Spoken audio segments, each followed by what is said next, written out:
Hello दोस्तों, इस video के अंदर हम बात करेंगे आईसीएआर सेंटर के अंदर आईएआरआई यानी इंडियन एग्रीकल्चर रिसर्च इंस्टीट्यूट की वैकेंसीज निकली हैं।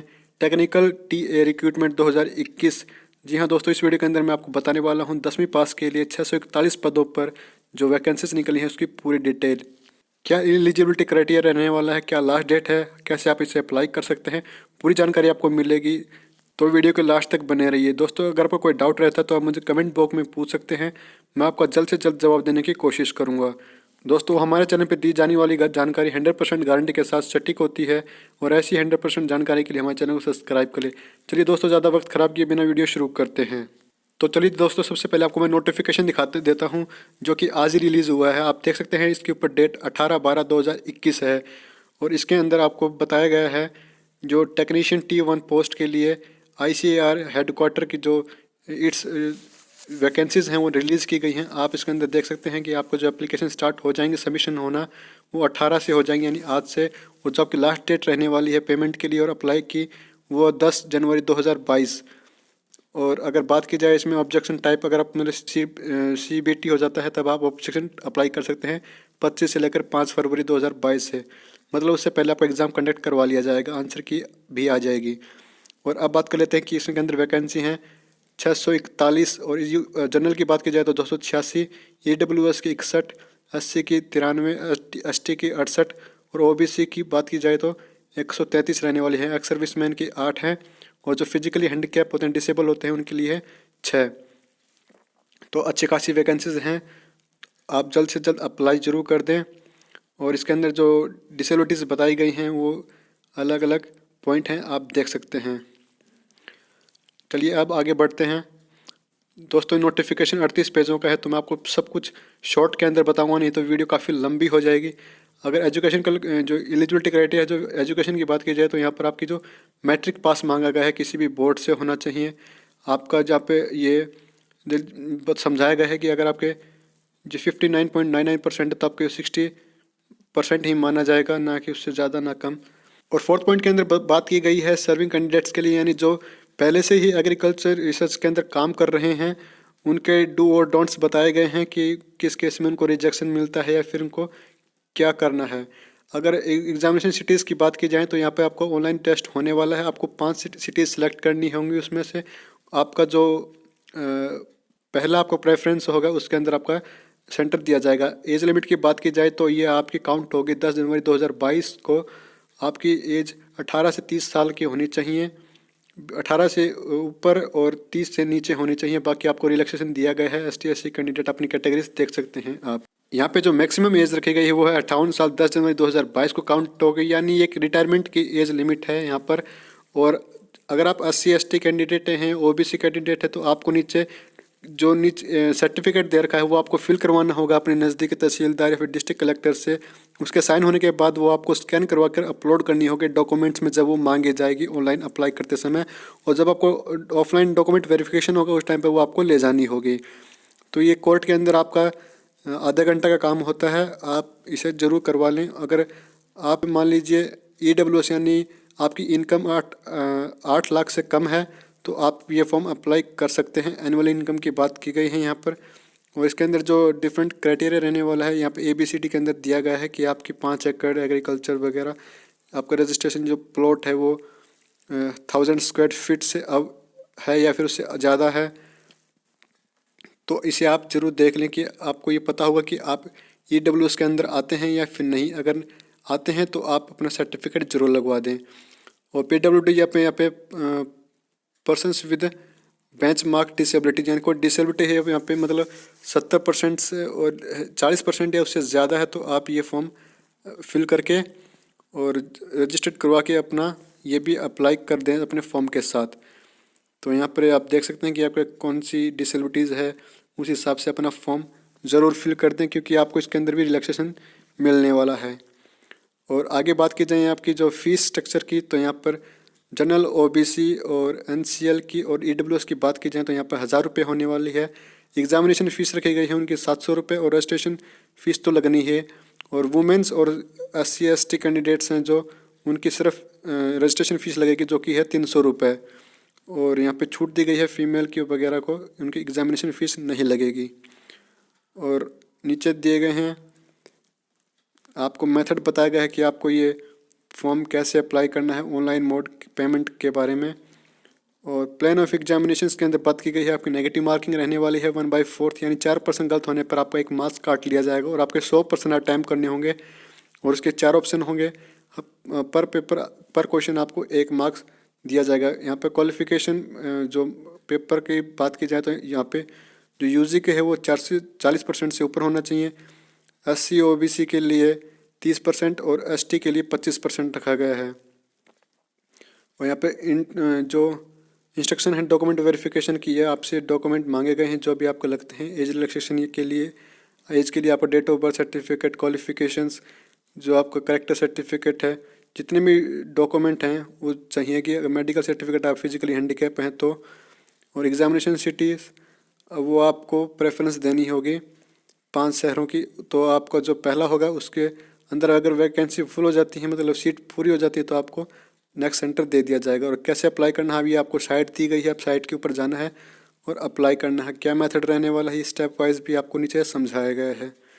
तो आइए आप खुद से ना करें, ये आप अपनी नज़दीक की दुकान या फिर ई मित्र से जाकर अपना फॉर्म अप्लाई करवा लें। जो कैंडिडेट अपना फॉर्म खुद से अप्लाई करते हैं अपने आप, तो वो इन चीज़ों को जो नोट्स दे रखे हैं या फिर जो स्टेप बता रखे हैं इन्हें ध्यान से ज़रूर पढ़ लें, क्या कुछ कैसे करना है। जिनको कोई रिलैक्सेशन नहीं मिल रहा है, अगर उनके हज़ार रुपये चार्ज हो रहे हैं, तो अगर किसी भी कारणवश कोई भी गलत इन्फॉर्मेशन फीड कर दी तो आपका जो 1000 रुपये हैं वो तो लगेंगे ही, आपका फॉर्म भी रिजेक्ट कर दिया जाएगा। और आगे बात करते हैं यहाँ पर फ़ोटो सिग्नेचर कैसे अपलोड करने हैं। ये आपके JPEG फॉर्मेट में अपलोड होने हैं। और आपकी जो ये फ़ोटो है ये आपकी 3 वीक यानी रिसेंट रहने वाली है। कलर्ड फ़ोटो मांगे गए हैं यहाँ पर। आपका जो पीछे का बैकग्राउंड है वो लाइट होना चाहिए। और आपके जो साइज़ है वो आपको 200 से लेकर 230 पिक्सल का रहने वाला है। और आपकी ये जो साइज़ है वो 50 KB से लेकर 80 KB तक होनी चाहिए। सिग्नेचर की बात की जाए तो यहाँ पे 140 से × 60 पिक्सल का होना चाहिए। और आपका ये सिग्नेचर वाइट पेपर के ऊपर ब्लैक पेन से होना चाहिए। साइज़ की बात की जाए तो यहाँ पर 10 KB से लेकर 30 KB की होनी चाहिए JPG और JPEG फॉर्मेट के अंदर। और सर्टिफिकेट्स आपके जिनका साइज़ रहने वाला है 50 KB से लेकर 1000 KB यानी 1 MB से भी कम साइज़ आपको अपलोड करना होगा। और अगर आपका कोई भी जो डॉक्यूमेंट अपलोड किया है अगर वो क्लियर नहीं आ रहा है, फ़ोटो ये क्लियर नहीं है, साइन क्लियर नहीं है, तो आपका फॉर्म रिजेक्ट कर दिया जाएगा। तो इसे अपने अच्छी क्वालिटी के साथ डॉक्यूमेंट्स अपलोड करें जो साइज़ गिवन है उसके अंदर ही। बाकी आपको कौन सा फॉर्म यहाँ ऑप्शन सेलेक्ट करना है, यहाँ पे वो चीज़ें बताई गई हैं। और नेक्स्ट बात कर लेते हैं, आप जिस भी मान लीजिए आप कैटेगरीज में आते हैं तो अपना जो उस नीचे से जो फॉर्मेट दे रखे हैं उसको आप अच्छे से फिल करके उनके ऊपर साइन करवा के आपको कोर्ट के अंदर एक फ़ाइल बनेगी, वो आपको वहाँ पे जमा करवाना है, तभी आपके साइन होंगे। और ये ज़रूर करवा लें, अगर नहीं तो आपका इनकम्प्लीट फॉर्म माना जाएगा। जो आपको इशू हैं वो आपको नहीं काउंट होंगे, आपको जो फॉर्मेट दिए गए हैं इन्हीं के ऊपर साइन करवा कर अपलोड करने होंगे। ये आपके नॉर्मलाइजेशन की बात की गई है और क्या मेथड रहने वाला है वो भी इसके अंदर समझाया गया है। अलग अलग एग्ज़ाम्स के अलग अलग जो क्राइटेरिया रहने वाला है कि कैसे आपकी नॉर्मलाइजेशन किया जाएगा। तो इसके अंदर शिफ्ट के हिसाब से हो सकता है, रो के हिसाब से भी हो सकता है, वो आपके रूल्स हैं। और इसके अंदर रूल जो बताए गए हैं वो भी हैं, कुछ देख सकते हैं आप।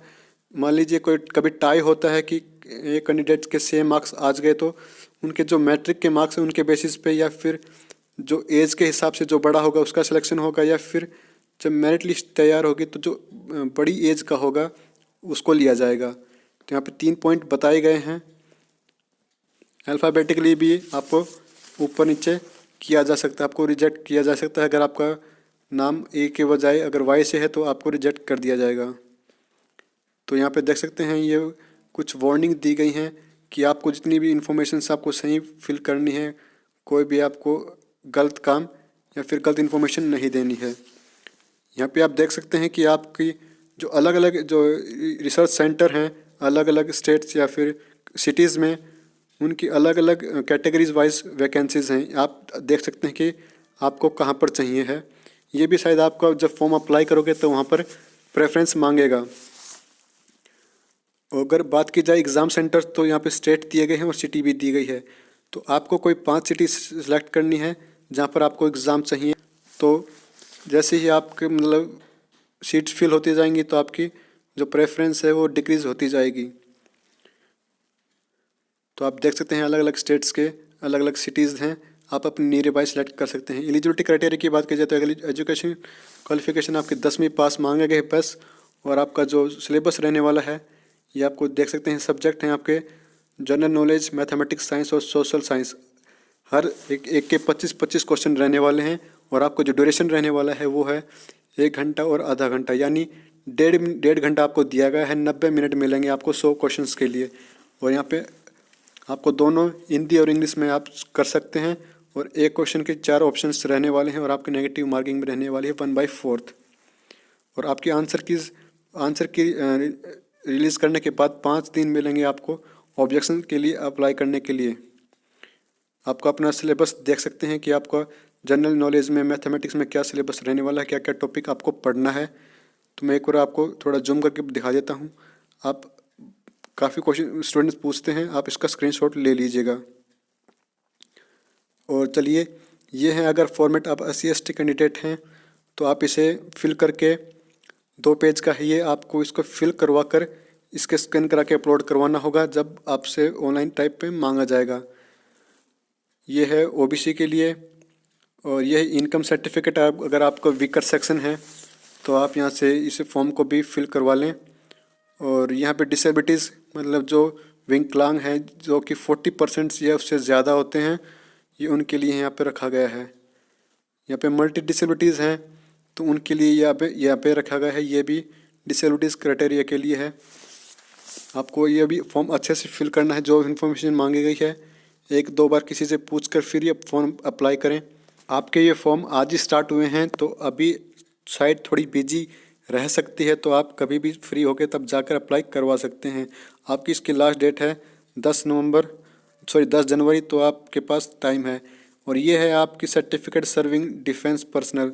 अगर आप कहीं पे जॉब कर रहे हैं तो ये आपको फिल करना होगा, अपने रैंक वगैरह जो भी इसमें मांगी गई है। अगर आप एक्स सर्विसमैन हैं यानी आप पहले आर्मी में थे तो आपको ये सारी इन्फॉर्मेशन फिल करनी होगी क्योंकि आप एक्स सर्विस वाली कैटेगरी में चले जाएंगे। और यहाँ पे आपकी बात की गई है फिजिकल लिमिट्स एंड, अगर आपको मान ली किसी चीज़ में छूट चाहिए तो फिजिकल डिसेबिलिटीज़ है तो उसके लिए आपका ये फॉर्म मांगा गया है। तो ये आपके हो गए 37 पैराज और यहाँ पे 38 है खाली। तो ये पूरा नोटिफिकेशंस था जो मैंने आपको डिटेल में एक्सप्लेन कर दिया है 1 by 1। दोस्तों, फिर भी अगर कोई डाउट रहता है तो आप मुझे कमेंट बॉक्स में पूछ सकते हैं। मैं जल्द से जल्द कोशिश करूँगा कि आपका जवाब दे पाऊँ। दोस्तों, ऐसी ही और अपडेट्स के लिए, जॉब्स वैकेंसीज़ के लिए, तो आप हमारे चैनल को सब्सक्राइब जरूर कर लें। और जैसे ही कि न्यू अपडेट आती है मैं आपको वीडियो के थ्रू अपडेट कर दूंगा। और वीडियो पसंद आए तो वीडियो को लाइक और शेयर ज़रूर करें। हमारे चैनल से जुड़ जाएं, अगर साथ में बेल आइकन दबाएं ताकि वीडियो अपलोड होते ही सबसे पहले आपको मिले। दोस्तों, फिर मिलता हूँ अगली वीडियो में ऐसे ही न्यू वैकेंसीज़ के साथ। धन्यवाद।